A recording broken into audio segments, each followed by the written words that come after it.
How you doing, sir? I'm doing very well, thank you. And you? I am doing good. It is, I think, as I told you last time, it's a very unusual time for campus ministry. Yes. So I think all over the world, it's an unusual time for ministry in general. So I have reached out to all my students and all my campus contacts, and sometimes I have one person show up, sometimes I have no people show up. So we will see what happens. I will record it and we will make it available for them to find as they can, if you're okay with that. Indeed. Yeah, absolutely. So how are you doing? Is your state a voter suppression state? Um, I don't think so. I haven't. I don't know. I don't think so. I am. It's a very scary time here right now, and I'm It's just very focusing scary, on. yeah. I am focusing on keeping my family safe and keeping my Yes. students safe. And my wife is Canadian, so in the back of our head, we're always, well, if things get bad, we can just head back to Vancouver. So Yeah. it's a good exit strategy. But who are you in a GOP governor state? No, we have a Democratic governor, Which um, state is that again? Remind me. Wisconsin. Wisconsin. Oh yeah. So but and you have the GOP Supreme Court trying desperately to Right. suppress everything they can. Yeah. Right. So the governor will pass a executive order saying bars have to close at a certain time, and then all Yes. the bars sue, and the Supreme Court will side with the bars. That just happened this week. Uh, Yeah, and but also he tries to keep to make more polling stations available, and the GOP closes it down. Yeah, right. it's the usual tango, And we're watching. So in where we are, the cross, the COVID numbers are going down, which is nice. which is excellent. But around the state as a whole, they're going up. So Oh, we're it's kind of a scary time. And like I said, I think I told you, our students, the semester started. They were here for 4 days. The numbers got so bad, they all got locked in their dorms for 2 weeks. Right, so they are a week out of that lockdown right now. So and that's are they on campus or did they all go home? a good number went home, but there are people still here. But I just walked around campus this morning, yesterday, and there's very definitely fewer people here than usual. Right. Yeah. Oh, and here in Madrid, we're in supposedly a second lockdown. Though it's not an emergency lockdown like the last one. Okay, It's more um, being stricter about moving between different parts of the city. right. So, for instance, How, I can take my dog Nicholas for a walk or a run in the park, which is about 8 miles away, but within the municipality. okay. But another park, which is actually closer, but not in the municipality, I can't Oh take him to wow. because theoretically I'm not supposed to move between municipalities. Right. Or rather, I'm not supposed to leave Madrid, the central municipality, which is theoretically under a confinement order, and go into that municipality, which is not under a confinement order. Right. Um, but And you know, and how are you doing with lockdown stuff? Do you? to be honest, I have so little to complain about. I could write a book about how little I have to complain about. I mean, being basically an introverted person, Right. it's not as though I'm full of huge socialization and desperately feeling Right. uh, the absence of being able to hang out with large crowds of people. And obviously, I mean, I miss it for things like this. I miss it for the travel and the conferences, the talks. Right. Uh, but so much of that now one can do pretty well from Zoom, even though it's not the same thing as a regular public speaker. It's not the same thing speaking from. But there we are. My pastor was talking about doing church online, virtual Zoom, and he said we're all in Hollywood now. Everybody's in Hollywood. No, yeah. We're all in full production mode. Yeah, well, I just prepare the liturgy for people, you Okay. know, the written text of the liturgy, and then I prepare a homily Okay. uh, and read the gospel, so they then are able to celebrate themselves at home. And that works pretty well. Oh, It's nice. much more important that they celebrate at home than they watch a priest celebrating Right. at distance. Well, I don't know if anyone else is going to join us. I always hope, but it's Yeah, well, you know, these things happen or they don't. We can see. right. Exactly. But I know you want to talk to us about the mimetics of shame. Yeah, I've just actually since we talked, I managed to finish writing the paper on that. Oh, nice. Which I'll happily share with you after this.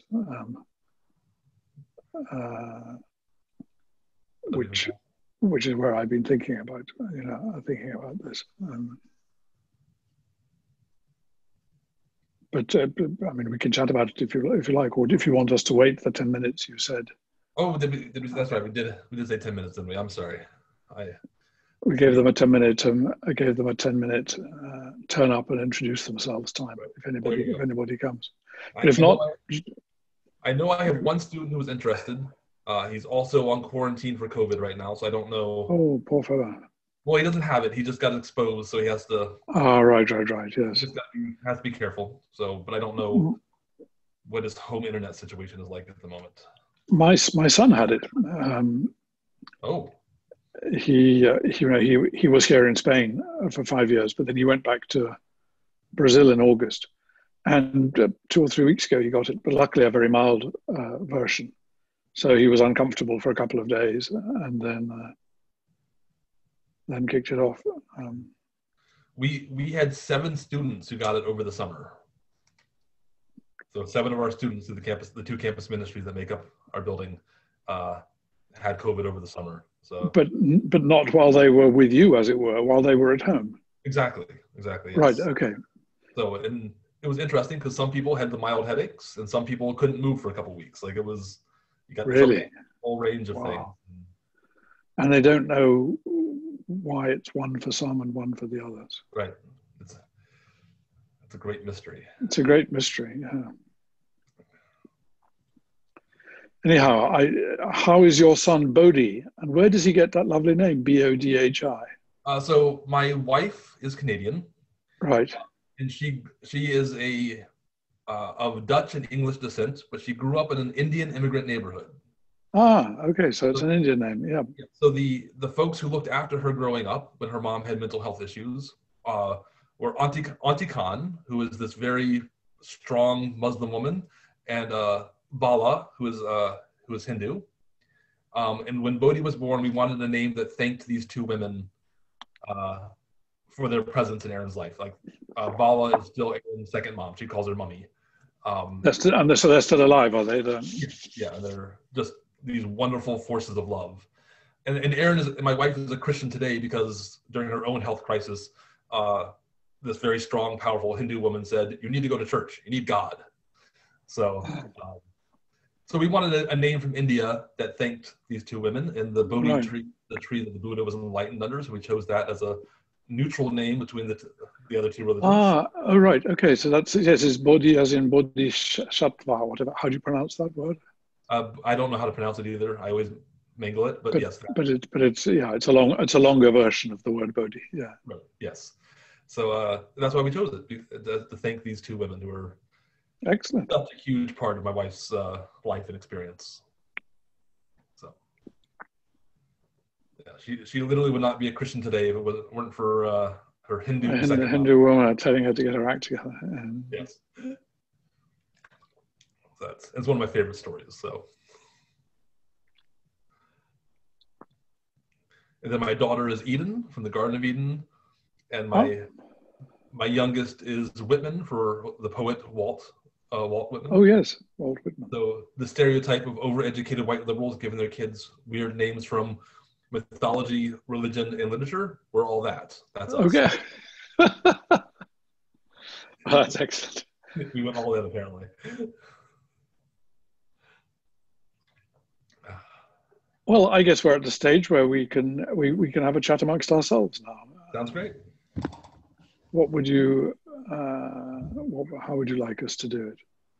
Well, you said you had some thoughts on the mimetics of shame. So if you wanted to give us an introduction to what all that means, and then we'll. Yeah, I'll tell you. I'll tell you.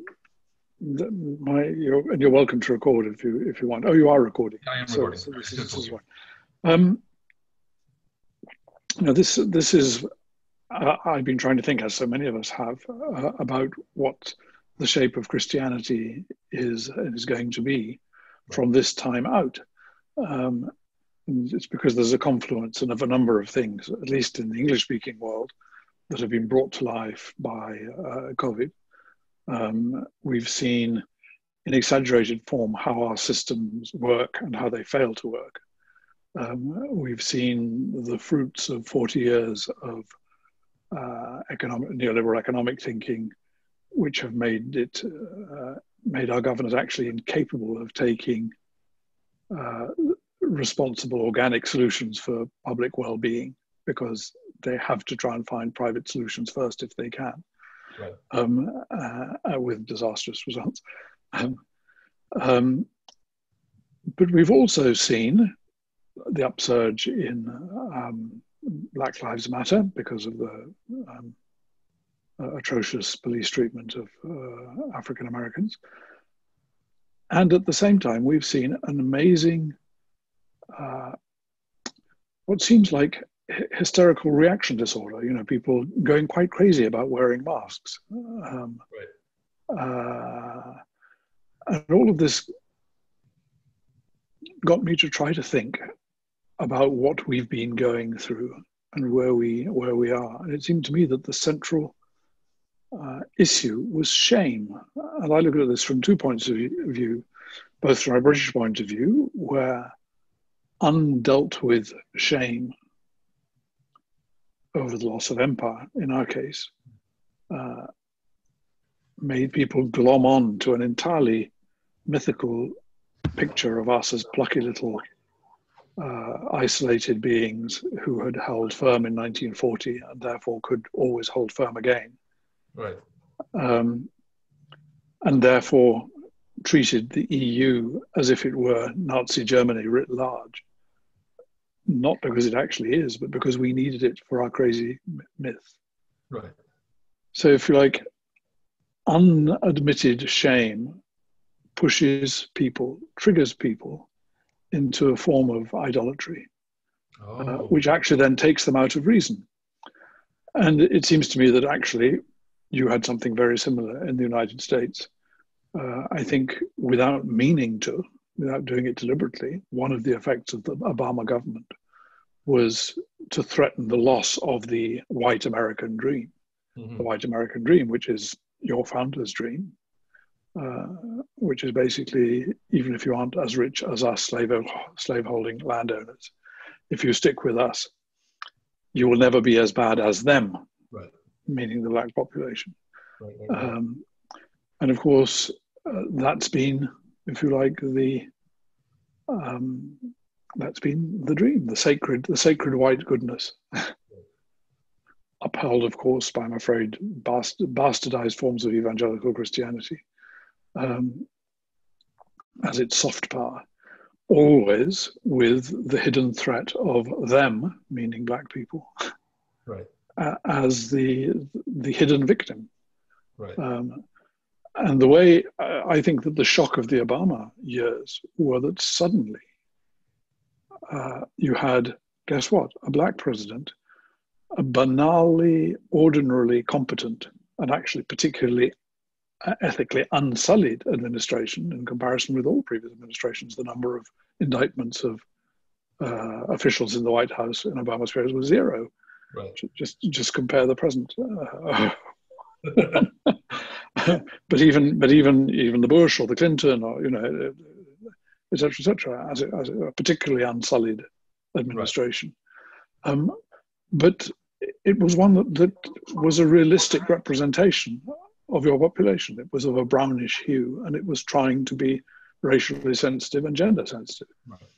And I hadn't realized until after Hillary's defeat, or after Hillary's unacknowledged victory, the way in which that had been, the simple fact of that had been a huge shock of loss to a very significant part of the white population. You know, And that they had therefore been able to be easily triggered into what one might call aggrieved shamelessness. right. And that seems to me, I mean, what was really interesting to me in the wake of that, and this is where I want to take this, because I'm not particularly interested in the analysis of the politics of our countries. I'm much more interested in what this means for Christianity. What I found really interesting in one of those articles, which was written, in the immediate aftermath of November 2016, lots of journalists and academics tried to study what was it that had happened, what had people missed, and they mostly came up with economic explanations, saying, well, these were parts of the population that hadn't been sufficiently included in the recovery from the 2008 crisis. But the more people sifted through the figures, the more that it was clear that actually the economic thing wasn't the central one. What was central one was white grievance. And it had been, of course, there were economic elements to it, as there always are, but much more than the actual economic elements was the sense of loss of a sacred something that needed to be recovered. And of course, in one of the articles that I was able to read, there was described a visit of some West Coast, or actually East Coast liberal types to a Midwest. I'm not sure that it was Wisconsin. I have a feeling it was Minnesota. Okay. But to a rural area with Trump voting Midwesterners, in an attempt to try and talk through differences to see if they could understand each other's world. Yeah. And one of the really interesting things to come up with that was that it turned out that the Trump voting Midwesterners were no more racist or misogynist or homophobic or contemptuous of other people's religion or lack of religion, right, than anyone else. In terms of their formal beliefs, yes, they agreed that black people were equal rights. Yes, they agreed that women ought to be treated the same. Yes, they agreed that LGBT people ought to have some, basically, in terms of their formal beliefs, there was scarcely anything different. But the superciliousness of the East Coasters who seemed to hold these positions so easily triggered a sense of shame of not actually feeling, not having a deep sense of those things. In other words, those beliefs which they formerly held acted as an accusation to them rather than as something wholeheartedly held. Okay. And of course, that meant that they were very quickly and easily triggered into triggering the libs. Right. Because all they needed to do was to say provocative things that sounded shameless, which were ways of disguising their shame, in order to trigger huge amounts of umbrage and self-righteousness amongst the libs. Right. And of course, the flip side, if you like, of that shamelessness,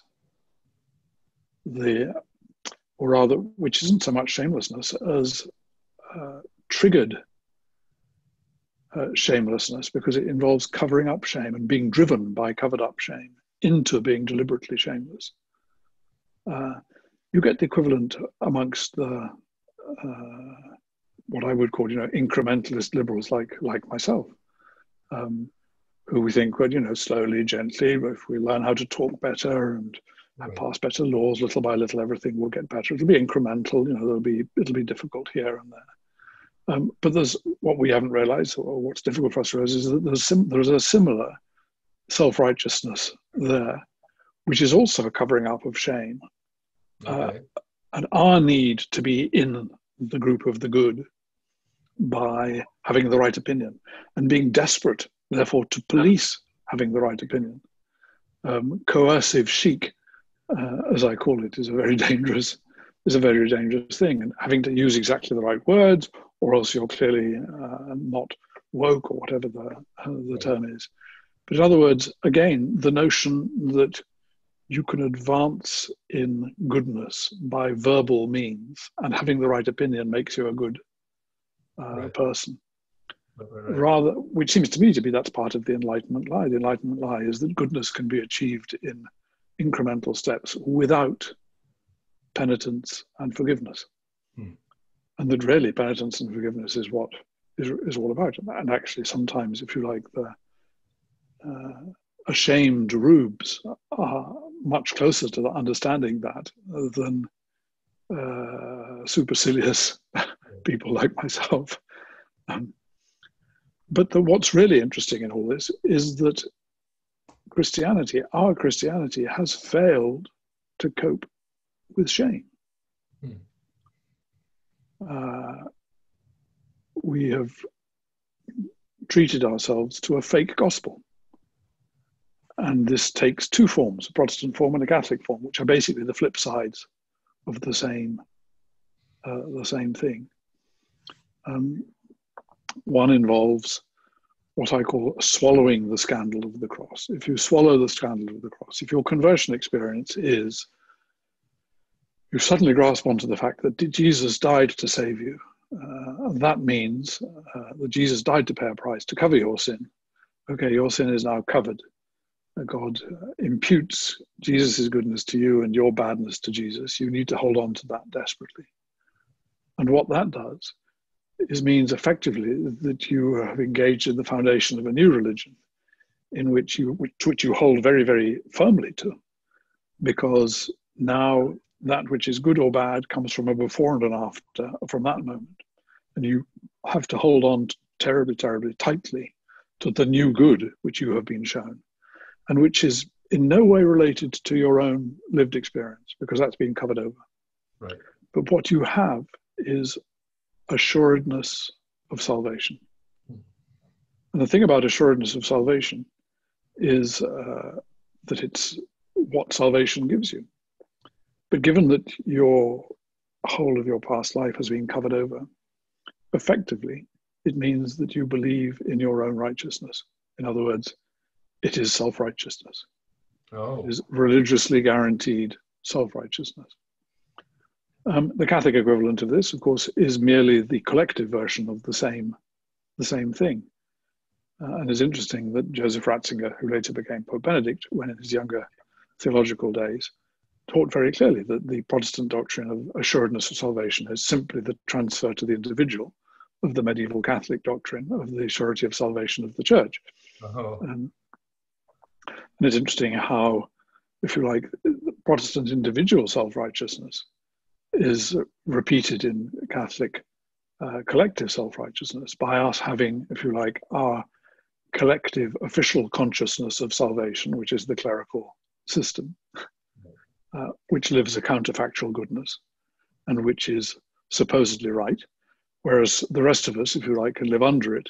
And providing we feel guilty, then we're saved. In other words, Jesus is present as a kind of a constant passive-aggressive, saying, "Oh, see how much I'm suffering for you, and still you mistreat me." Right.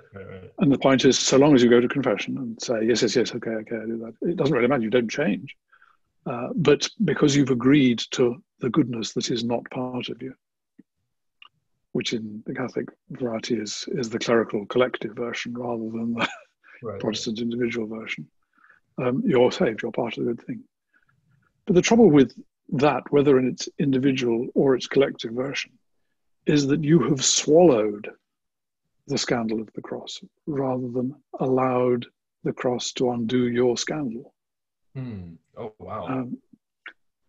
You swallow the scandal of the cross and therefore set yourself up as being someone who's become a new form of good because of a sacrifice, rather than seeing Jesus as having come in to bring to an end all sacrifice, presumably the final and definitive sacrifice, which brings to an end all sacrifices.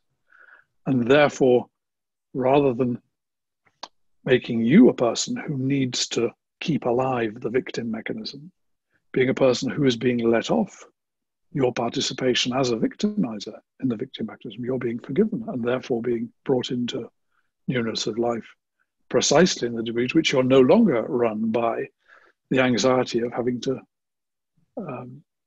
keep a sacrifice alive. No, Right. that's been done. That's been done for you. The gift, it's over. Right. You are now being able to be set free of all that. But what I call the swallowing the scandal of the cross mechanism works by you needing to keep your sacred goodness alive by basically keeping alive conspiracy theories. You need your fake goodness to become utterly defensive. So you have a great deal invested in how persecuted you are. And that's a constant selling point. You're seeing yourselves as, because you're Christian, therefore you're persecuted.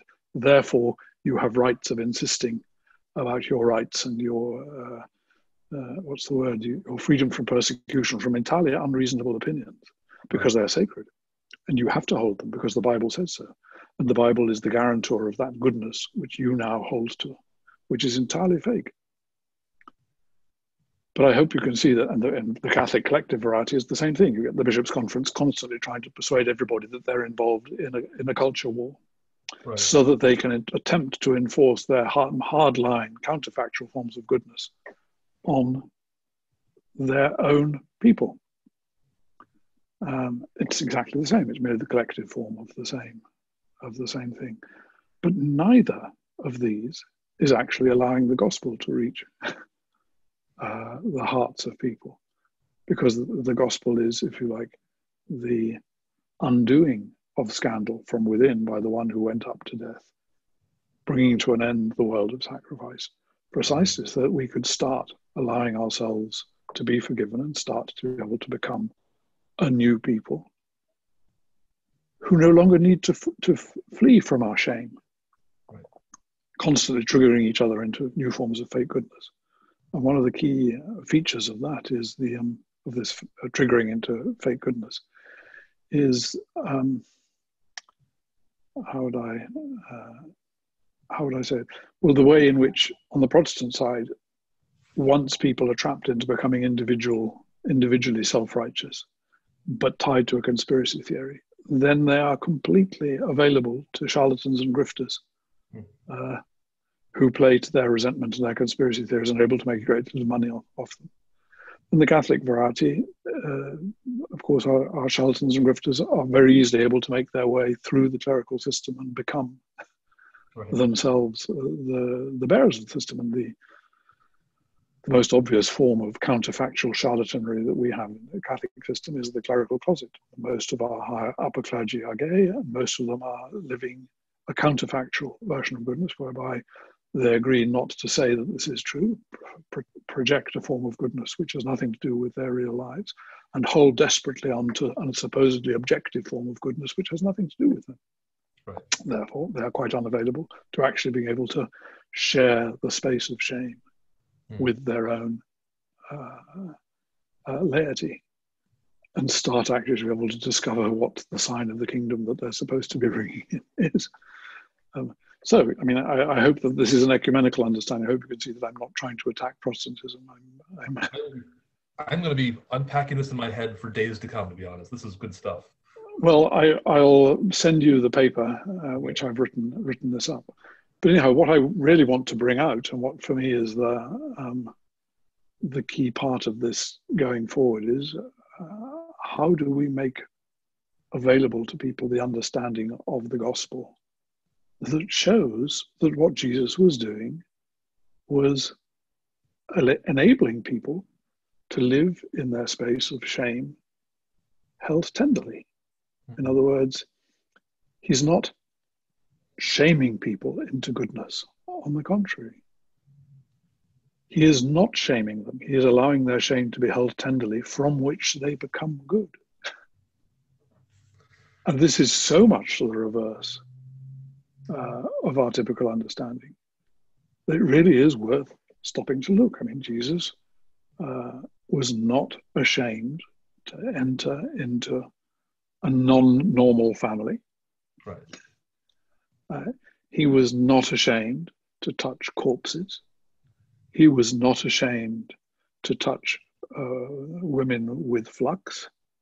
He was not ashamed to protect a woman who'd been caught in adultery, merely telling her to avoid the occasion of being put into the place of shame again. He covered her shame. he was absolutely unconcerned about the purity codes, which are themselves typically the way people manage shame in society. He did not try to shame either the deranged or the demonized, rather the contrary. He enabled them to come into their peaceful minds. That was what his presence was like. And he was himself prepared to undergo the shame of being treated as the Azazel lamb, the one driven out, out of the camp, and to undergo the curse of being put to death by hanging on a tree. In other words, he was prepared to occupy the place of shame so as to detoxify it forever. And that the final and definitive image of him which we have from the New Testament is the lamb standing as one slain in heaven. Rather than being a victory over shame, is shame defanged by being dwelt in radiantly. That's what that image does. The resurrection gives us back the shamed one, inhabiting shame, having defanged it completely, so that our shame can become radiant. And we can start, in fact, to be able to not be flip-tricked or flip-tripped out of it into new forms of fake goodness. Right. But start to be able to work through and discover things that are genuinely good. And that Jesus himself knew this. He understood the mimetics of shame. He told people, those who are not ashamed of me, of them will I not be ashamed. Those who are ashamed of me, of them will I be ashamed. In other words, this is completely a question of this is a completely mimetic question. The same when he talked in John's Gospel, he talks about the Pharisees or the religious leaders of the time. How can they believe in God when they share glory amongst themselves? Glory is merely the flip word for shame. Glory means good reputation. Shame is bad reputation. Right. He understood the mimetics of shame completely. Peter, the leading apostle, was someone who had to go through shame in order to be able to become the rock. Right. He was ashamed of Christ. It was only when he realized that he was also being ashamed by rejecting the food, the Levitical food, the Levitically prohibited food handed down in the sheet from heaven in Acts 10. And he realized that was the same, he was acting out of the same shame owing to the purity code, that he was then able to be unashamed and go to the Gentiles. Right. Paul had to deal with shame, etc. I mean, you can go through it. Right. The place of shame at the center of the gospel, and as if you like, the missing link between forgiveness and growth is so important. But for me, the key question going forward now is, what's going to be the shape of Christian witness as we begin to be starting to become aware of how much our current versions of Christianity have been captured by fake goodness, which are flick-tripped by shame, rather than allowing us to have our shame held tenderly by grace. And how do we create spaces where we can hold tenderly? Absolutely. Yep. Here I am in campus ministry. I represent 5 denominations. We're all mainline denominations. We're descended from colonizing powers. So every white Christian I know, grumbles to themselves and says, oh, well, we were the church of slavery. We were the church of colonial power. There is all this shame that we have, and people either want to jump up and down about it, or they want to ignore it. But you're talking about this space in between where we hold it tenderly, and how do we do that in prayer, in liturgy, in worship, in community? How does our community life hold our shame? That's right. Well, I think one of the ways, my own experience of this is as a gay man. One of the ways this works for me is by being able to be in community of people who are not ashamed of their butts, quite simply. there's something extraordinarily powerful about people who have been put in a place of shame and learnt that it's not real. And therefore know that they're sinners and know that Jesus loves them and can come to them because they're sinners. Right. That's the gospel, not the reverse. And another version of it, which I heard from a friend of mine in Washington State, he's trying to help organize. A guy called Chris Hoke. He's trying to organize something called a prisoner in every parish, so as to help make sure that when prisoners come out of prison, there is a parish that will befriend them and take them in and look after them, especially if they're people who have no family or friends. And one of the things at first that happened was that the prisoners found that they were shamed people amongst people who were good. And it became tremendously important for those good people to begin to be able to tell their tales of shame. And that was how they welcomed the prisoner in. Oh, wow. And that was how the prisoner turned out to be a source of grace to them. Right. So if you like, there are real mechanisms for doing this. Right. But it involves finding shamed people, right, and allowing them to hold our shame tenderly in grace. As a campus ministry, like we've done a pretty good job reaching out to the LGBT community on our 3 colleges, and we have good representation there. And I'm always trying to think of like who we're not reaching out to, like what's the next group that is not being given that space to hold things tenderly, as you're talking about. And I'm thinking a lot recently about people who are neurodiverse. I think I've talked to you in the past about my passion for a neurodiverse theology, and I want to make it. And I keep meeting these people, especially through the school, who are autistic, ADHD, dyslexic, etc., for whom church is not a safe space, right? Right. Like as an ADHD person, I have impulse control problems. I speak my mind too quickly sometimes, and it causes problems. And sitting still for an hour in church is hell, right? Yeah. I love the BCP. I love Anglican style worship, but sitting still is really hard. So I meet these students who, my video is frozen, sorry. I meet these students who have shame about their experience in church or their experience in community, and trying to convince people, hey, we want to make a space that welcomes you. And first off, they're skeptical. And secondly, I might be pro-neurodiversity. It doesn't mean I know how to create a neurodiverse, inclusive worship yet. No, so indeed, together to learn together, right? Yeah, Christo, and what will the shape of togetherness look like for people for whom togetherness is so very, very difficult anyhow? Right. Yeah. Yeah. Yeah, but that's it. That's suggesting ways of holding shame tenderly. It doesn't mean pretending that there's no shame. Right. Because pretending that there's no shame is a way of not dealing with it. Right. Go on. Yeah. No. That's. You're talking earlier about. You mentioned earlier in your conversation about how we use language to kind of code our own goodness or not goodness to cover up our shame, and I see this a lot on the left, and I assume it's on the right as well. It's almost a form of ritual purity, right? So if you don't say the right things or believe the right thing in the exact right way at the exact right time, oh yeah, you're kicked out. Like we don't create a space for people to grow into a new position, right? Like that's right, because it's justification by ideology, right, or by word, or by faith as ideology, intellectual faith, right, not justification meaning a whole process of being able to undergo penitence and being brought into life through faith. Right.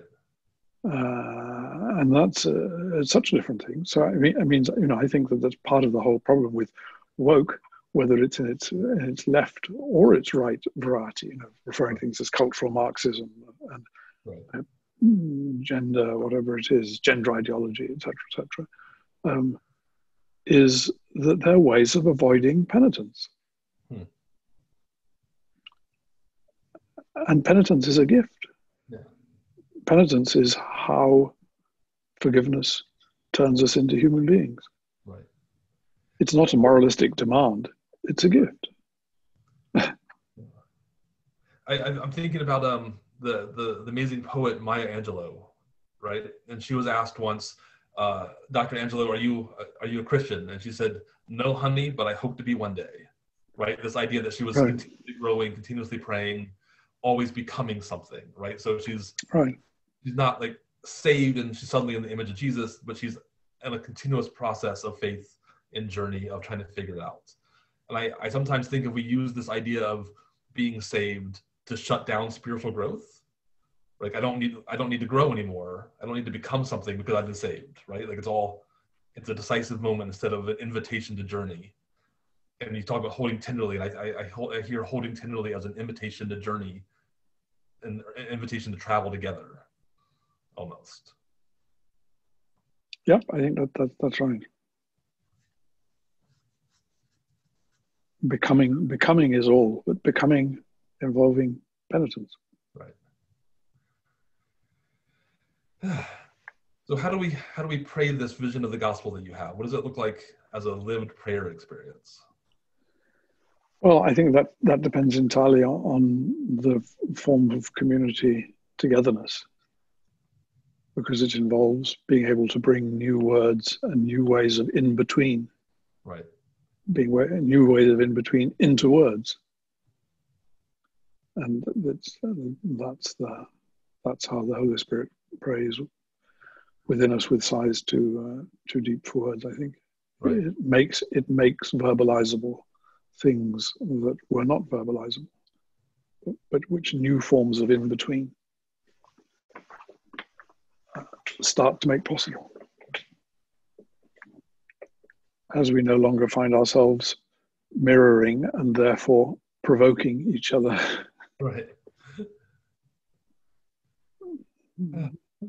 Well, I mean, that's thoughts and questions I have. So if you have any concluding thoughts, I'll let you. Not really. No, that's it. I'll send you the paper, and you're welcome to share it with whoever you like. Definitely. Well, thank you. I haven't yet posted it, but I'll post it soon. Okay. And how is your writing life going? Are you able to get a lot of writing? It's advancing. I mean, the what you call it, the confinement or semi-confinement certainly helps that. So I've done much more writing in the last 3 months than I had done many months previously. Oh, good, I guess. So yeah. No, I'm very happy with that, and I've got a good project, which I don't want to talk too much about, but I've got a good writing project coming up over the next six months. That's fantastic. That's fantastic. Great. Well, thank you so much. I really appreciate it. I'm sorry I've kind of run out of questions early on. You've given me a lot. No problem. Talking to you, I feel a lot like when I read you, like lots of interesting stuff. And now I need to go for like a walk for an hour to process it. Well, I'll send you the paper to make it easier. It's quite a long paper. I mean, it's a chapter length paper. Okay. Well, so it's probably 40 minutes, 40 minute or so read. Okay. And do I have permission to share that with students or not? Oh yeah, absolutely. Yeah, you can share it with whoever you like. I mean, and soon enough, I'll put it up on my website. Okay. All right. So it'll be able to be got there, but you're welcome to share it with students and colleagues and whoever you like. Well, thank you. I really appreciate it. Okay, my pleasure. And I'm talking to Brian McLaurin tomorrow. Should I pass on any words to him from you? Indeed, yes. Actually, share the paper with him as well, or I write to him separately and share it with him. Sounds good. Okay. My warmest to your students and your colleagues, and I very much hope that in other circumstances we will be able to have a discussion. Presentially. That would be fantastic. Excellent. Keep safe. Keep well. All right. Thank you. Ciao. So.